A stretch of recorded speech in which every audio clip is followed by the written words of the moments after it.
네, 이어서는 미증시를 둘러싸고 있는 이슈들에 대해서 이야기를 해보도록 할게요. 오늘은 이분과 함께합니다. LS증권 투자전략팀 정다운 수석연구원 오셨습니다. 어서 오세요. 네, 안녕하십니까. 네, 반갑습니다. 저희 또 오늘 세 가지 핫한 이슈 나눠서 이야기를 해보도록 할 텐데요. 첫 번째로 미국 시장 이제 반등의 시작일까라고 한마디를 남겨주셨어요. 다시 계속 경기 침체가 올 것이다 하는 이야기가 나오고 있지만 이틀 연속해서 시장은 상승을 해주고 있거든요. 이 부분 한번 자세히 짚어주시죠. 네, 시장이 상승을 하고 있습니다. 다행히. 저는 좀 앞으로 어떻게 될 거냐라고 생각을 했을 때 저는 좀 더 반등이 이어질 수 있다라고 좀 생각을 하고 있어요. 첫 번째로는 이제 기술적인 부분 그리고 수급적인 부분 이런 것들 때문에 좀 반등을 생각을 하고 있는데 기술적으로 좀 얘기를 드릴 수 있는 부분이 뭐냐면은 약간의 어노멀리 같은 부분이라고 보시면 될 것 같습니다. 미국 시장이 실적 시즌 전에 그러니까 분기 마지막 달에 많이 하락을 하면은 실적 시즌의 주가는 크게 좀 반등하는 경향을 보여왔습니다. 이게 왜 그럴까라고 생각을 해보면은 미국 같은 경우는 실적이 컨센서스를 상회하는 그 패턴들이 거의 일반적으로 나타납니다. 네. 그만큼 실적이 안정적이고 컨센서스를 약간은 추정치를 약간은 보수적으로 잡는다라고 좀 이해를 해주시면 좋을 것 같아요. 그러다 보니까 실적 시즌의 주가와 마찬가지로 실적 컨센서스 역시도 분기 마지막 2달 동안 컨센서스가 많이 하향이 되면 실적 발표치 같은 경우는 컨센서스를 상회하는 경향을 많이 보입니다. 네. 지금 같은 경우가 둘 다 해당이 되거든요. 그래서 정리해 보면은 분기가 진행되는 동안 어떤 우려감 때문에 추정치가 많이 낮아지고 주가도 빠지게 되면은 실제로 발표되는 실적 같은 경우에는 주가에는 안도 요인으로 작용하는 경우가 많았다라는 것이고 이런 부분들이 아마도 이번에도 좀 똑같이 나타나지 않을까라고 기대를 하고 있습니다. 더불어서 이제 수급적인 데이터 조금 더 말씀을 드려보면은 CFTC에서 S&P 500 선물 포지션 데이터를 좀 공개를 하고 있는데요. 네. 이 데이터를 좀 살펴보시면은 주가에 대해서 일부 좀 선행하는 모습을 보입니다. 근데 최근에 좀 올라오는 모습을 보였거든요. 그러다 보니까 주가 반등에 대한 기대감을 가져갈 만한 시기가 아닌가라고 좀 생각을 하고 있고요. 중요하게 생각할 부분은 이런 것 같아요. 단기적으로 그러면 반등을 할 텐데 앞으로 경기 침체에 대한 이야기들 그리고 트럼프의 관세 불확실성에 대한 이야기들 이런 것들에 대해서는 어떻게 보느냐라고 했을 때 저는 좀 일단 침체에 대한 우려는 좀 과도하다라고 생각을 하고 있고요. 트럼프의 관세에 대한 부분 역시도 꾸준히 좀 말씀을 드려오다시피 4월 2일에 이제 상호 관세에 대한 부분을 발표하고 나면은 오히려 협상 테이블에 각 국가들이 오를 수 있는 상황이고 그랬을 때는 걱정했던 것보다는 좀 강도가 낮아질 것이다 이렇게 좀 평가를 하고 있습니다. 침체 같은 경우에는 미시건대 소비자 심리 지수 때문에 좀 우려가 많이 나왔던 상황인 것 같은데 네. 침체까지는 조금은 과도한 것 같아요. 일반적으로 이 소프트 데이터 같은 경우가 좀 더 부진하게 나오는 모습들이 확인이 되고 있고 더불어서 또 소매 판매 같은 경우에는 조금은 혼재돼 있기는 하지만 그래도 침체라고 얘기는 하긴 어렵고 수입 데이터 같은 경우 그러니까 애틀란타 연은의 GDP 나우 데이터를 바라봤을 때 급락이 처음 나왔던 게 무역 수지가 급락을 하면서 모습이 나타났거든요. 그 말은 결국 수입을 많이 했다는 겁니다. 소비가 많았다라고도 얘기를 드릴 수가 있는 거고 네. 그렇게 바라봤을 때 침체라는 생각을 하기에는 조금은 무리가 있지 않나 이렇게 생각을 하고 있습니다. 네, 저희 간밤에 또 소매 판매 데이터가 발표가 됐죠. 예상보다는 적게 증가를 하긴 했지만 그래도 침체라고 해석하기엔 조금 과도하다라는 부분 함께 짚어봤고요. 특히 무역 수지 안에서의 데이터를 확인해 보더라도 수입에 대한 데이터가 많았다라는 부분까지 함께 확인을 해봤습니다. 그러면 연결해서 저희 또 오늘 밤에 저희를 기다리고 있는 지표가 있잖아요. 수입 물가, 산업 생산 이런 지표들이 발표가 되는데 이 지표는 또 어떻게 예상을 하고 받아들여 봐야 하는 건가요? 경제 지표 자체만으로 바라봤을 때에는 무게감이 그렇게 큰 경제 지표는 아닙니다. 다만 이제 수입 물가 같은 경우에는 트럼프의 관세에 대한 부분들이 좀 부각이 되고 있는 상황이고 네. 이제 또 이제 PC 데이터가 발표가 될 예정이거든요. 그러다 보니까 이 수입 물가가 최근 한 3달 정도 0.1, 0.2, 0.3 이렇게 MOM으로 조금 더 가속해 나가는 모습들을 보여나가고 있는 상황이라서 이 부분을 조금은 체크를 해봐야 되지 않을까 않을까라고 생각을 하고 있고, 관세 부과가 본격적으로 진행된 게 이제 3월 달부터라고 본다면은 2월 같은 경우는 아직 관세가 부과되기 전이거든요. 그러다 보니까 아마도 이 수요라는 부분을 좀 앞당겨서 했을 가능성이 있단 말이죠. 그러다 보니까 이 수입 물가가 조금 더 올라서지는 않는지 이런 부분들을 좀 체크를 해야 될 것 같고, 산업 생산 같은 경우에는 소매 판매와 마찬가지로 대표적인 하드 데이터 중에 하나입니다. 지금 네. 앞에서도 말씀을 드렸다시피 이렇게 설문조사를 통해서 발표를 하는 소프트 데이터 같은 경우에는 급락을 하고 있는 상황이고, 하드 데이터 같은 경우에는 약간은 혼재돼 있기는 하지만 침체까지는 아닌 그런 모습들을 보여주고 있는데, 산업 생산 역시도 좀 같은 모습을 보여줄지 아니면은 조금은 나은 데이터를 보여줄지 조금은 체크를 해볼 필요가 있지 않나 이렇게 좀 보여집니다. 네, 수입 물가와 함께 산업 생산 데이터를 체크를 해봐야겠는데요. 관세 부과가 본격적으로 시작되기 이전 데이터다라는 점을 함께 감안을 해야겠는데, 사실 오늘 나왔던 소매 판매도 2월 데이터이다 보니까 관세 부과가 직접적으로 시행되기는 전 데이터잖아요.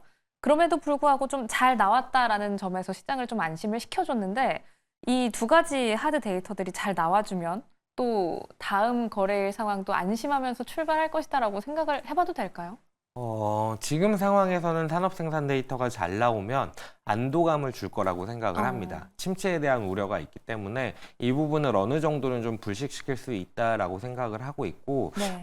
다만 이제 FOMC가 얼마 남지 않은 상황이다 보니까 거기에 더불어서 이제 트럼프의 관세에 대한 부분들도 여전히 불확실성 요인으로 지속이 되다 보니까 산업 생산 데이터 하나만 가지고 시장이 뭔가 급변하기에는 조금은 역부족이지 않을까 이렇게 좀 보여지긴 합니다.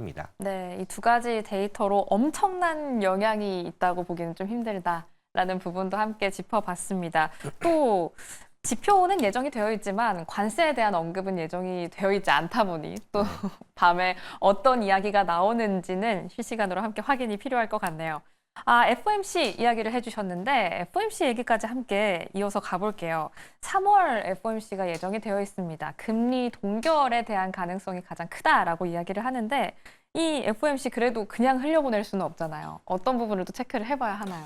네, 포인트는 세 가지입니다. 이게 3월, 6월, 9월, 12월 FOMC 같은 경우에는 점도표와 더불어서 SEP라고 하는 경제 전망치가 제시가 됩니다. 그래서 중요하게 바라봐야 될 부분은 일단 점도표 있고요. 두 번째로는 QT에 대한 부분, 그리고 세 번째로는 파월의 인터뷰에 대한 부분이라고 보시면 될 것 같습니다. 금리 같은 경우에는 말씀을 해주셨다시피 동결이 거의 기정사실화되어 있습니다. 페드워치상으로도 보면은 동결 가능성이 99%로 올라와 있는 상황이고, 아마도 연준도 무언가 움직이기에는 지금은 좀 시기상조이지 않을까라고 좀 보여지는 상황이에요. 실제로 이제 지난 FOMC 이후에 블랙아웃 기간에 돌입하기 전까지의 연준 위원들의 발언들을 살펴보면은 대부분 이제 경기가 강하고 정책 불확실성이 높은 상황이기 때문에 조심스럽다라는 입장을 고수해 왔어요. 그러다 보니 이번 FOMC도 동일하게 금리를 동결하는 모습들을 좀 보이지 않을까라고 좀 생각을 하고 있고요. 점도표 같은 경우에는 지난 12월 점도표를 바라봤을 때 연내 25년도에 두 차례 금리를 인하할 거다라고 예상하는 위원들이 10명이었습니다. 네. 이게 좀 중앙값으로 좀 제시가 됐었는데, 여기서 이제 중앙값 자체가 변화하기에는 워낙 많은 인원이 두 차례 인하를 찍었기 때문에 조금은 힘들 것 같아요. 다만 주목해야 될 부분은 10명 중에서 어떤 변화가 있을 텐데, 과연 이 금리 인하 횟수에 대해서 좀 더 많은 횟수를 인하할 것이라고 볼 것이냐, 아니면은 좀 적게 인하할 것이라고 볼 것이냐에 따라서 연준이 경기를 더 우려하는지 아니면은 인플레이션에 대해서 좀 더 우려를 하는지를 좀 체크를 할 수 있을 것 같고요. 제 생각에는 지금 시점에서는 금리를 내린다라는 얘기를 할 때 과연 경기에 대한 부분들을 좀 주목해서 한다라기보다는 네. 인플레이션에 대한 불확실성 때문에 크게 변화는 없을 것 같거든요. 근데 시장은 워낙 주가가 많이 빠져 있는 상태이기 때문에 어떻게든 좀 좋게 해석할 가능성이 좀 높지 않나 이렇게 좀 생각을 하고 있습니다. 네, 어떤 이야기가 나오더라도 조금은 호재성 소식으로 받아들이려고 한다라는 네, 거죠. 네, 맞습니다. 네, 그리고 포인트를 세 개를 네, 이야기를 해주셨는데 맞습니다. 이어서 한번 이야기를 얘기를 해주실까요? 두 번째 포인트로 이제 QT를 얘기를 드렸는데 QT 같은 경우에는 이제 1월 FOMC에서 일시 정지라든지 아니면 한도에 대한 부분을 좀 축소해 나가는 부분들을 좀 시사를 했었어요. 그러다 보니까 QT에 대해서 어떻게 좀 바라봐야 될 것이냐라는 부분들이 아마 이번에도 또 나올 수가 있거든요. 네. 근데 지금 상황을 살펴보면은 지금 일단 예산안에 대한 부분들을 바라봤을 때는 통과가 임시 예산안을 통해서 통과가 됐지만은 네. 부채 한도 같은 경우에는 협상이 안 된 상황입니다. 아. 그러다 보니까 TJ 개정 감소와 그리고 영래포 잔고도 얼마 남지 않은 상황이거든요. 그러다 보니까 단기적인 유동성 문제가 좀 발생할 수 있는 상황이에요. 그래서 만약에 연준이 이런 부분들을 좀 감안을 해서 QT에 대한 조정을 일부 좀 한다라는 얘기들을 한다면은 이 역시 시장 전체적인 유동성 확대로 이어질 수 있는 부분이라서 긍정적으로 좀 해석할 만한 여지가 있지 않나라고 생각을 하고 있고요. 네. 마지막 포인트로 말씀을 드렸던 파월 의장 같은 경우에는 파월 의장이 지난번에도 좀 구원투수가 됐던 모습이 있었어요, 주식시장에서. 근데 그때 얘기했던 것들을 살펴보면 사실 별 얘기 없습니다. 정책적인 불확실성이 있지만 경기가 둔화되면 우리는 대응할 것이다. 이런 톤으로 얘기를 할 텐데 이런 부분들만 가지고도 사실 시장이 올라올 정도로 지금은 저가 매수에 대한 기대감이 많은 상황이다라고 좀 보여지는 부분이라서 이번 FOMC 같은 경우는 총평을 좀 해보자면은 네. 큰 변화는 없겠지만 그럼에도 불구하고 시장은 긍정적으로 받아들일 가능성이 높아 보인다. 이렇게 좀 정리를 드리겠습니다. 아, 네. 총 3가지 포인트로 이야기를 해주셨습니다. 3가지 중에 첫 번째로는 점도표. 연내 2차례 인하를 할 것이다라고 이야기했던 게 지난번에는 10명이었는데 이 인원에 있어서 숫자의 변동이 있는지 함께 체크를 해보셔야겠고요. 두 번째로 QT에 있어서는 아직까지 부채 한도 협상은 이루어지지 않았다라는 부분 함께 참고를 하면서 FOMC 함께 지켜보셔야겠습니다. 마지막으로 파월 의장의 인터뷰, 보통 FOMC가 끝나면 한 30분 뒤인가요? 그때쯤부터 네네. 인터뷰가 진행이 되는데 이 인터뷰 자체도 엄청나게 기조가 바뀌진 않을 것이지만 워낙에 또 유동성 있게 대응을 할 것이다라는 발언이 나올 가능성이 높아 보인다라는 부분까지 함께 체크를 해봤습니다. FOMC 함께 지켜보도록 하겠고요. 이틀 정도 일정이라고 생각을 하시면 됩니다. 회의가 있고 그 다음 날 회의록이 발표가 된다는 부분까지 함께 체크를 해보겠습니다. 그럼 이렇게 전반적으로 미증시 일정과 관련된 부분 함께 지켜봤는데 국내 증시도 중요하잖아요. 국내 증시 힌트 한번 찾아볼까요?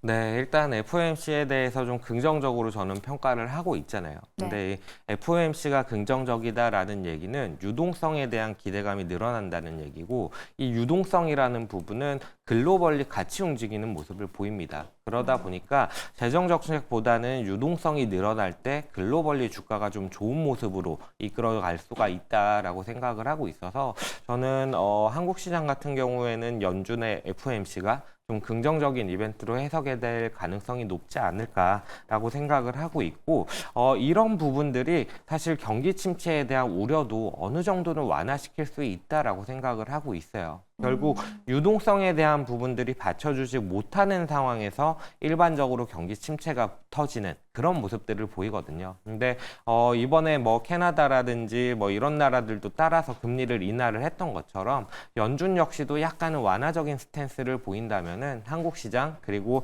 더 넓게 본다면은 비미국 전체에 대한 증시의 좀 강세 요인이 되어주지 않을까라고 좀 생각을 하고 있고요.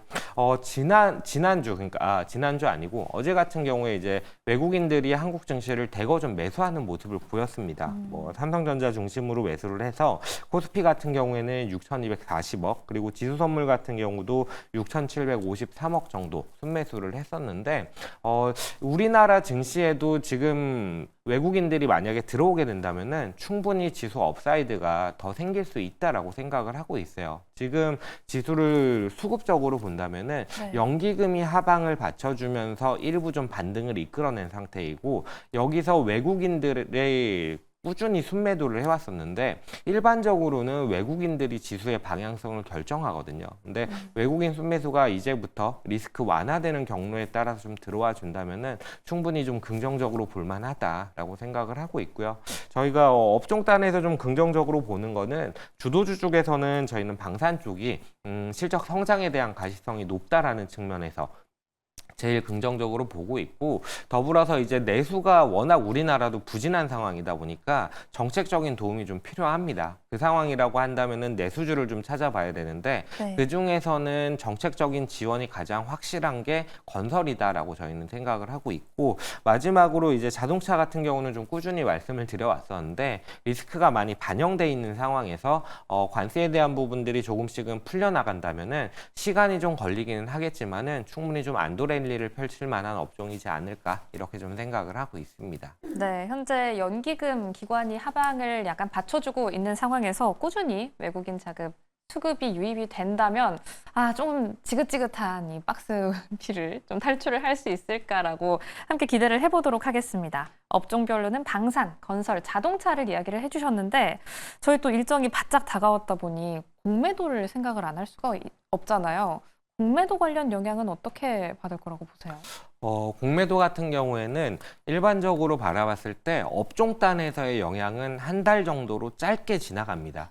그러면 어떤 변화가 있느냐라고 했을 때 업종 내에서 좀 키 맞추기가 나타나는 모습들이 있어요. 아마 지난번에 공매도에 대한 얘기를 하면서도 좀 말씀을 드렸던 것 같은데 네. 공매도가 재개됐을 때 주 타겟이 되는 공매도의 타겟이 되는 업종 종목이 뭐냐라고 했을 때 업종 단에서의 효과는 그렇게 크지 않다라는 걸 먼저 말씀을 드렸고, 종목 단에서는 업종 내에서 특히나 비싼 거 그리고 수익률이 많이 올라왔던 종목들이 타겟이 됩니다. 그러다 보니까 업종 내에서 좀 키 맞추기가 나타나는 경향을 보인다라고 좀 보시면 될 것 같아요. 방산 업종을 좀 말씀을 드렸는데 방산에서 보면은 원래는 이제 다른 종목들 하나 에어로스페이스 같은 종목들이 주도주로서 좀 강하게 올라가는 모습을 보였고, 그에 뒤따라서 이제 한국 항공우주 같은 종목들이 올라오고, 어제는 또 이제 로텐 같은 것들이 좀 올라오는 모습인데 이런 식으로 업종 내에서 좀 키 맞추기를 기대해 볼 수 있을 만한 그런 이벤트가 아닐까라고 생각을 하고 있고, 만약에 공매도 재개와 맞물려서 트럼프의 관세 정책 이런 부분들이 좀 완화적인 경로로 간다라고 한다면은 외국인 투자자들이 롱숏 펀드를 운용을 하면서 우리나라에 좀 자금을 순입시킬 만한 이벤트가 되지 않을까라고 좀 기대를 해보고 있습니다.